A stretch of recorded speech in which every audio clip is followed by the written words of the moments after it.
신앙 고백 우리 하겠습니다. 나는 전능하신 아버지 하나님 천지의 창조주를 믿습니다. 나는 그의 유일하신 아들 우리 주 예수 그리스도를 믿습니다. 그는 성령으로 잉태되어 동정녀 마리아에게서 나시고 본디오 빌라도에게 고난을 받아 십자가에 못 박혀 죽으시고 장사된 지 사흘 만에 죽은 자 가운데서 다시 살아나셨으며 하늘에 오르시어 전능하신 아버지 하나님 우편에 앉아 계시다가 거기로부터 살아있는 자와 죽은 자를 심판하러 오십니다. 나는 성령을 믿으며 거룩한 공교회와 성도의 교제와 죄를 용서받는 것과 몸의 부활과 영생을 믿습니다. 아멘. 203장 부르시죠.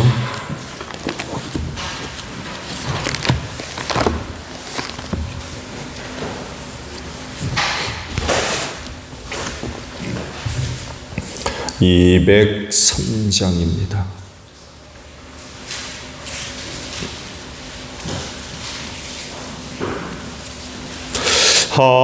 하나님의 말씀은 생명의 말씀이라. 광야 같은 세상에 길 잃고 방황할 때 절망 중에 빠진 이 몸 하나님 보아사 생명샘이 흘러나와 새 힘이 넘칩니다. 하나님의 말씀은 은혜의 말씀이라.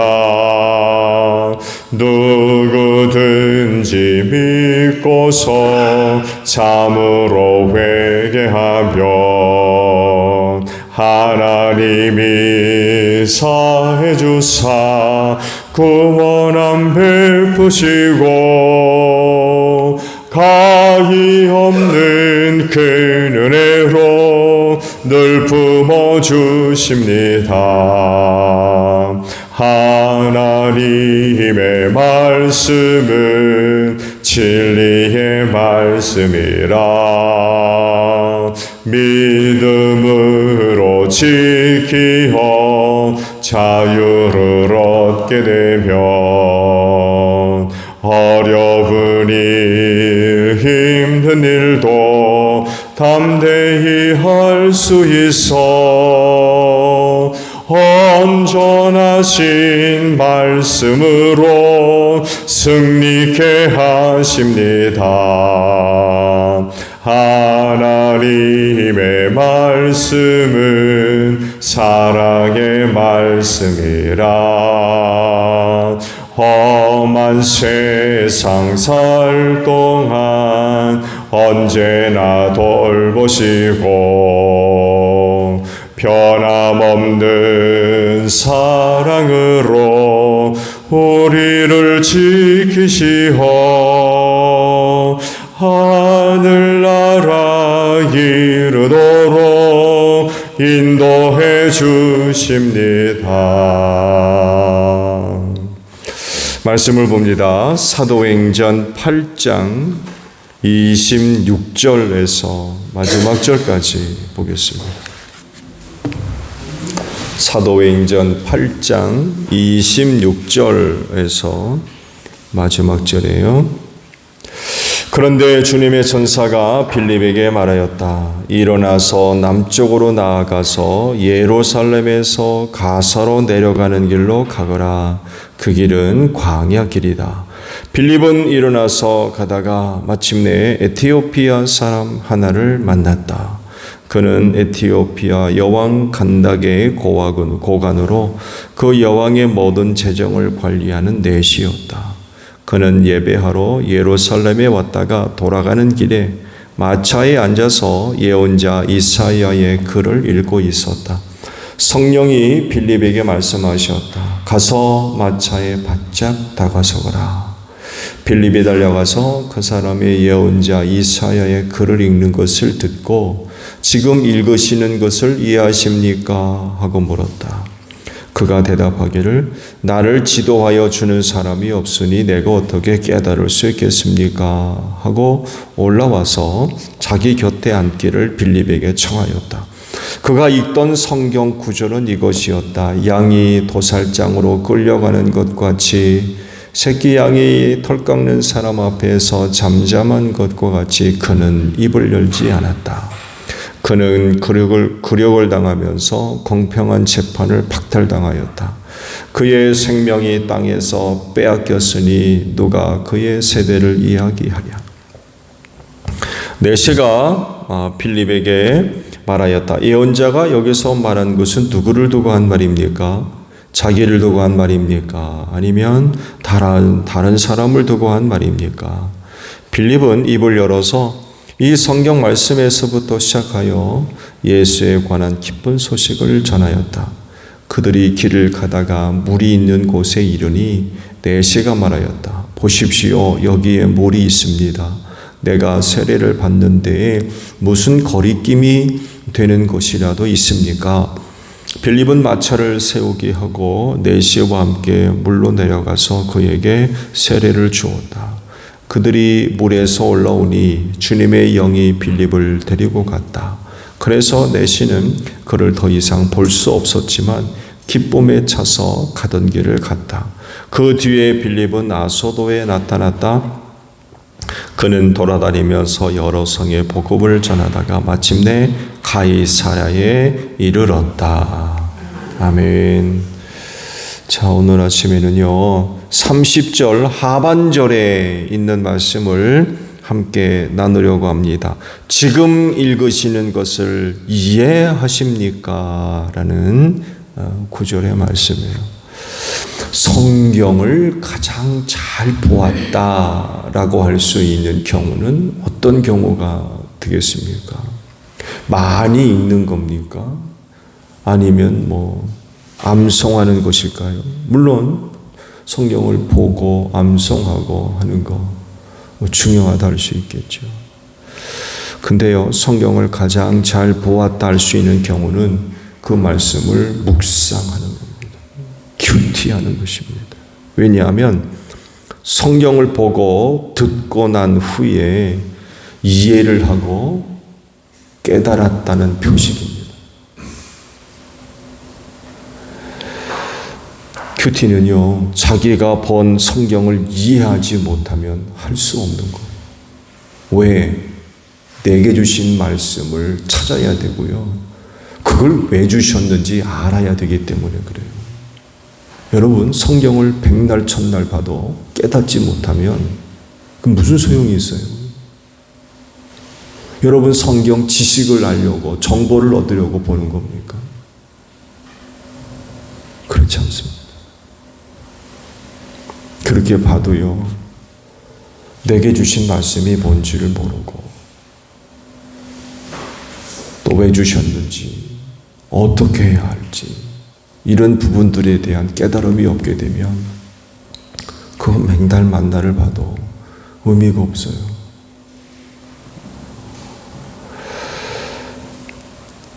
성경을 두고 하는 이야기 어렵다고들 해요. 어렵다. 지금 내시와 같은 경우에 이사야 선지의 글을 보는데 이게 무슨 말인지를 모르고 있는 거예요. 그러니까 어렵죠. 누구는 수면제래요. 수면제. 잠 안 올 때 보면 잠자게 만드는 책. 그게 성경이래요. 왜 그래요? 이해를 못해서 그래요. 뭘 얘기하는지 도대체 알 수가 없어요. 그게 읽는 게 힘든 거예요.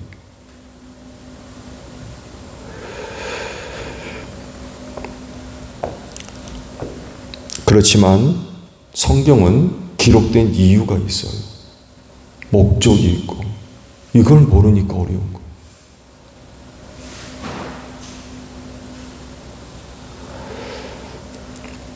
일반 사람들에게까지 성경을 손쉽게 접할 수 있게 되었다라고 하는 점에 있어서 그건 참 감사한 일입니다. 아시듯이 성경은 처음부터 이렇게 많은 사람들에게 오픈되어 있지를 않았어요. 종교개혁 시대를 통해서 성경이 일반 사람들에게까지 확대될 수가 있었지, 그 이전에는 신부들만 봤습니다. 평신도가 보려면 허락받아야 됐어요. 또 평신도가 보려면 힘들었던 이유는 라틴어로 기록됐기 때문에 라틴어를 알지 못하면 성경을 볼 수가 없었어요. 그래서 그렇게 중세시대에 성화가 그려졌던 이유가 바로 거기에 있어요. 성경에 있는 그런 그 성서의 내용들을 그림을 그려서 표현을 했어요.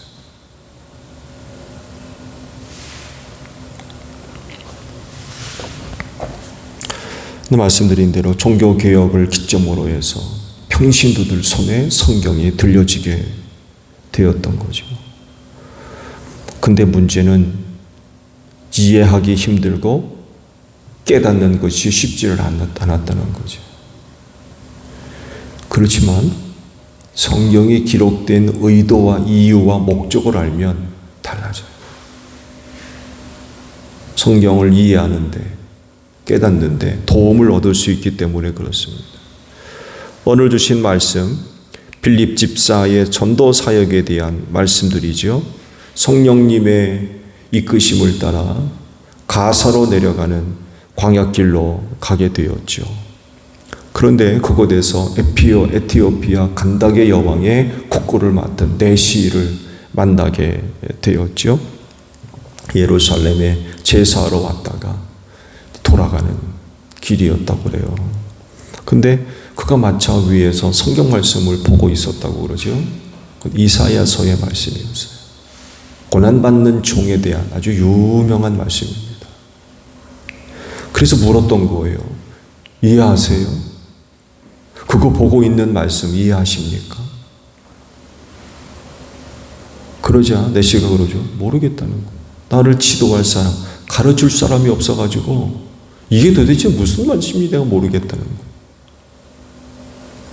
그래서 빌립 집사가 마차 위에 올라가서 내시 곁에 앉아서 당시 보고 있던 성경 말씀이 누구를 이야기하는 건지, 그리고 예수에 관해서 상세하게 설명을 해주고, 가다가 물을 만나니까 세례를 베풀어 달라고.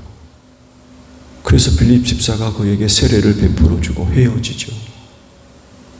그리고는 또 성령의 이끄심을 따라 호련히 또 떠납니다. 그래서 내시는 다시는 그 빌립 집사를 만나지 못했다고 그러죠. 그러면서 이제 가이사라에 나타났다고 하는데, 그 지형적으로 보게 되면 지중해입니다. 지중해. 그 해안가를 따라서 다시금 밑으로, 가사가 이제 밑에 지방이 있는데 예루살렘 밑쪽에 있는데, 거기서부터 다시 북쪽으로 해안가를 따라 쭉 올라갑니다. 그러면서 이제 전도 사역을 계속해서 베풀어 줬다는 것을 성경이 기록을 하고 있습니다.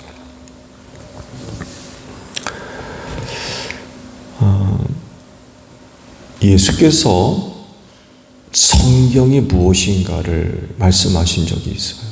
요한복음 5장 30절 이하를 보게 되면 이런 말씀을 하셨죠. 성경은 나에 대해서 증언하고 있다. 성경은 나에 대해서 증언한 책이다. 이게 성경의 이유와 목적이에요. 그래서 성경을 볼 때마다 예수를 발견해야 돼요. 성경을 볼 때마다 예수와 연결시키셔야 돼요.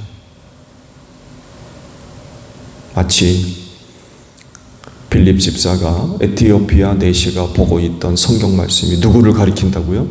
예수를 가리킨다. 그러면서 복음을 전했던 것 같이, 우리는 성경을 볼 때 그 성경은 나에 대해서 증언한 책이라고 했으니까 우리는 성경을 볼 때마다 예수와 연결시켜야 돼요. 그래야 비로소 성경이 무슨 말씀인지, 무슨 뜻인지 발견할 수 있고 깨달을 수가 있어요.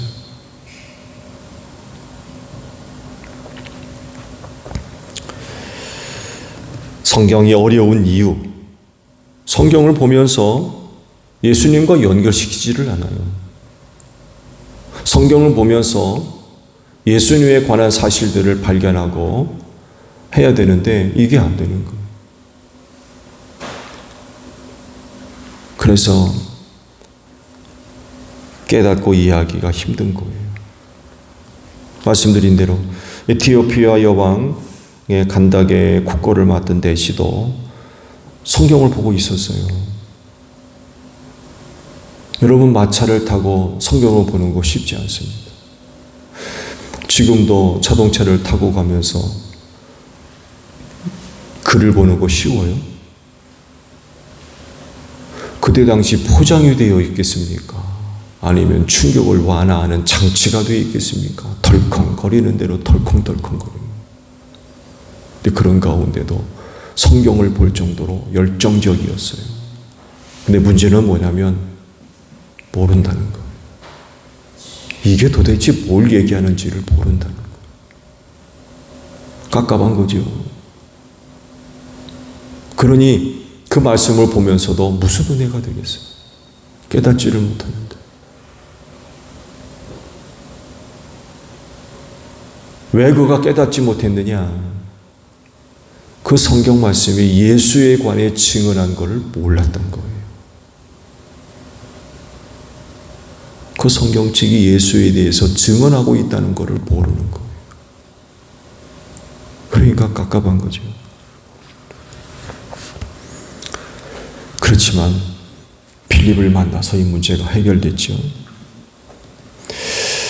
그 내시도 성경을 볼 때에 그 성경의 목적과 이유를 알았다고 한다고 하면 굳이 빌립을 만날 이유가 없었을 거예요. 또 성령님도 빌립을 광야로 내보내가지고 내시를 만나게끔 하시지도 않았을 겁니다. 왜? 내시는 벌써 그걸 알고 있으니까 성경을 볼 때마다 이 성경이 예수에 관해서 증언하고 있으니까 내가 보고 있는 내 말씀 속에서 예수를 발견하고 예수와 연결시키고 그래서 여기서 얘기하고 있는 그가 바로 예수로구나. 이런 깨달음이 있다고 한다면 굳이 빌립을 만날 이유도 없고 성령께서 빌립을 그렇게 보내실 이유도 없었던 거죠. 근데 모르거든요. 그래서 보내서 만나게 했던 거죠. 그 놀랍게도 에티오피아에 교회가 세워졌다고 그러죠. 그 어떤 사람들은 바로 이때 간닥에 국고를 맡던 내시가 빌립을 만나서 다시금 제 나라로 돌아가서 아마 그가 가서 전도를 하며 세워진 교회가 아니냐 이런 추측들을 하고 있어요.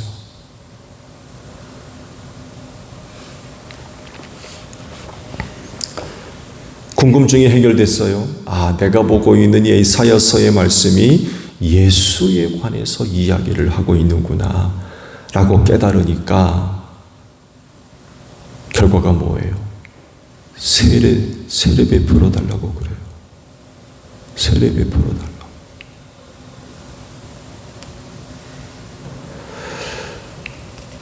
예수의 사람을 하나 만들었죠.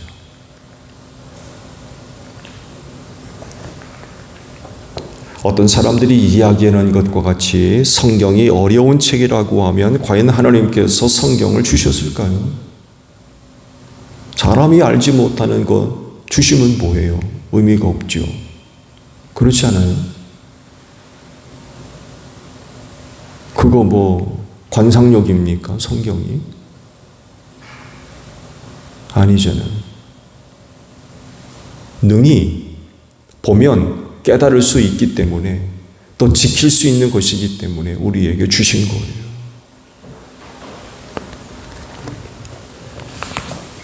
그러므로 우리는 성경을 볼 때마다 이 책은 예수에 대해서 증거하는 책이로구나. 이렇게 이해를 하고 성경을 볼 때 그냥 볼 것이 아니라 예수님과 연결시키셔야 돼요. 성경에 기록되어 있는 인물, 사건, 그거 그냥 보고 넘어가지 마시고요. 예수에 대해서 증언하는 책이라 했으니까 예수와 연결시켜야 돼요. 이 말씀이, 이 사건이, 이 인물이 예수와 무슨 상관이 있을까? 예수에 대해서 무슨 이야기를 하고 있는 걸까?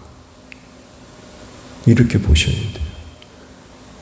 그래야 그 성경 속에 기록되어 있는, 또 성경에 의미하고 있는 뜻을 우리가 발견할 수 있고 깨달을 수 있어요. 그럴 때 그게 은혜가 되는 거예요.